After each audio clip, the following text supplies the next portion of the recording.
សួស្តីគឹមពធីស្វាគមន៍មករៀនរស់ podcast ដែលយើងនិយាយតាក់ទងពីគំនិតមួយចំនួនដែលអាចធ្វើជីវិតយើងកាន់តែប្រសើរ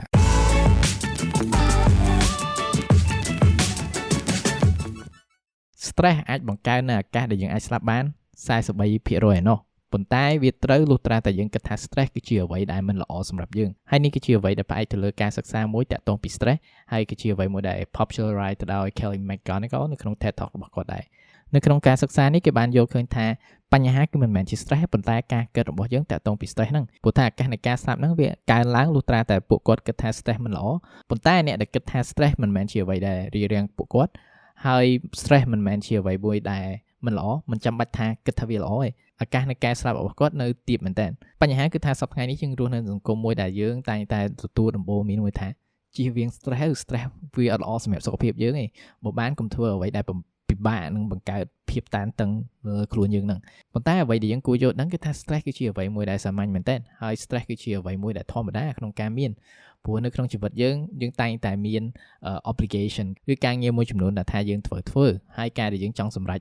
ធ្វើទាំងអស់ហ្នឹងយើងតែងតែចំណាយនៅកម្លាំងកាយកម្លាំងចិត្តហើយជាពិសេសប្រឈមមុខនៅឧបសគ្គដែលថាជួបនៅខាងមុខហ្នឹងហើយការដែលយើងធ្វើអ្វីដែលអាចថាពិបាកទាំងអស់ហ្នឹងយើងតែងតែទទួលនៅ stress ហើយត្រូវអត់ហើយវាមិនមែនជាអ្វីមួយដែលខុសប្រក្រតីបើយើងមើលទៅមនុស្សលោកប្រហែលពាន់ឆ្នាំមុនក៏មាន stress ដូចយើងដែរព្រោះថាមនុស្សពីដើមក៏អាចមាន stress ដែរគាត់រស់នៅក្នុងព្រៃព្រឹក្សាមួយដាច់ស្រយាលអីចឹងទៅហើយពួកគាត់អត់ដឹងថាពេលណាជួបខ្លាពេលណាជួបពស់អីចឹងវាតែងតែមានភាពភ័យខ្លាចពេលដែលជួបប្រទះទាំងអស់ហ្នឹងมันបង្កើតឲ្យមាន stress ទៅអត់ហើយបើយើងមើលទៅថាជីវិតសពថ្ងៃនេះគឺថាវាមានភាពងាយស្រួលច្រើនបើយើងប្រៀបធៀបជាមួយនឹងជីវិតទៅប្រហែលពាន់ឆ្នាំមុនហ្នឹងហើយទោះបីជាសពថ្ងៃនេះយើងនៅផ្ទះថ្មយើងអាចមានអាកាសញ៉ាំហូបចុកគ្រប់គ្រាន់ជាងមុនយករស់នៅក្នុងព្រៃព្រឹក្សាដាច់ស្រយាលដែលអាចមានសត្វសាហាវអីចឹង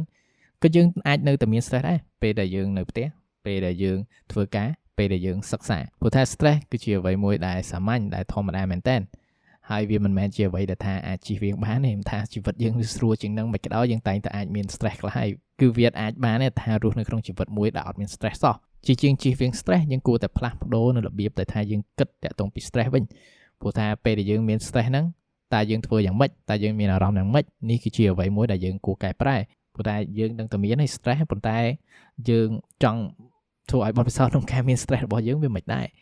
ហើយបទពិសោធន៍នៃការមាន stress របស់យើងហ្នឹងគឺសំខាន់មែនតើទៅតាមការយកឃើញរបស់យើងតាក់ទងពី stress ហើយនេះគឺជាអ្វីមួយដែលថាយើងអាច reflect ទៅមើលតាក់ទងពី stress ពេលដែលខ្ញុំមាន stress តើខ្ញុំមានអារម្មណ៍យ៉ាងម៉េចខ្លួនប្រាណខ្ញុំតើបេះដូងខ្ញុំវាលោតញាប់ឬក៏ហើមដកលឿនឬក៏មិនហើយហេតុអ្វីបានខ្ញុំគិតថាបែបនេះហើយការយកឃើញនឹងផ្នត់គំនិតរបស់ខ្ញុំតាក់ទងពី stress ហ្នឹងវាយ៉ាងម៉េចដែរហើយការដែលយើងយល់ដឹងកាន់តែច្រើនយើងអាចសួរខ្លួនឯងបន្តទៀតថាតើខ្ញុំអាចបង្កើតនៅ more empowering belief គឺថាតាក់ទងពីការយកឃើញមួយចំនួនដែលកាន់តែល្អដែលអាចជួយខ្ញុំតាក់ទងពី stress ហ្នឹងតើជាអ្វីខ្លះហើយនេះគឺជាឧទាហរណ៍មួយសម្រាប់ខ្ញុំតាក់ទងពី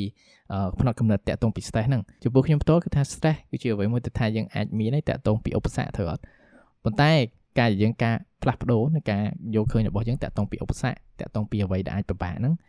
ចាត់ទុកវាថាអូដូចលេងហ្គេមអញ្ចឹងព្រោះថាធម្មតាយើងលេងហ្គេមយើងតែងតែវាយមេវគ្គចប់តែងតែធ្វើការសងព្រេងនៅកន្លែងមួយដែលថាយើងអត់ដឹងអត់ស្គាល់អញ្ចឹងហើយអស់ហ្នឹងវាសប្បាយមែនអត់ហើយការខ្ញុំគិតមើលផ្នែកមួយចំនួនរបស់ខ្ញុំជាពិសេសតាក់ទងពីឧបសគ្គក្នុងជីវិតថាវាជាអ្វីមួយដែលដូចលេងហ្គេមហើយវាជាអ្វីមួយដែលថាអាចជួយខ្ញុំអញ្ចឹងទៅជួយថាអូខេឥឡូវហ្នឹងខ្ញុំមាន stress អូខេខ្ញុំធ្វើការហ្នឹងវា stress មែនប៉ុន្តែខ្ញុំគិតថាអូនេះជាអ្វីមួយដែលសប្បាយអូនេះជាអ្វីមួយដែលអូខេជួយខ្ញុំ level up ធ្វើឲ្យខ្ញុំឡើង level ទៅមុខចឹងថាការគិតបែបនេះហើយគឺជាអ្វីមួយដែលជួយខ្ញុំច្រើនមែនតើតាក់ទងពីបទពិសោធន៍របស់ខ្ញុំឬក៏អារម្មណ៍របស់ខ្ញុំនៅក្នុងអំឡុងពេលដែលខ្ញុំមាន stress ហ្នឹងចឹងយើងត្រូវគិតឡើងវិញតាក់ទងពី stress ព្រោះថា stress មិនមែនជាបញ្ហាគឺការគិតនិងការយកឃើញរបស់យើងតាក់ទងពី stress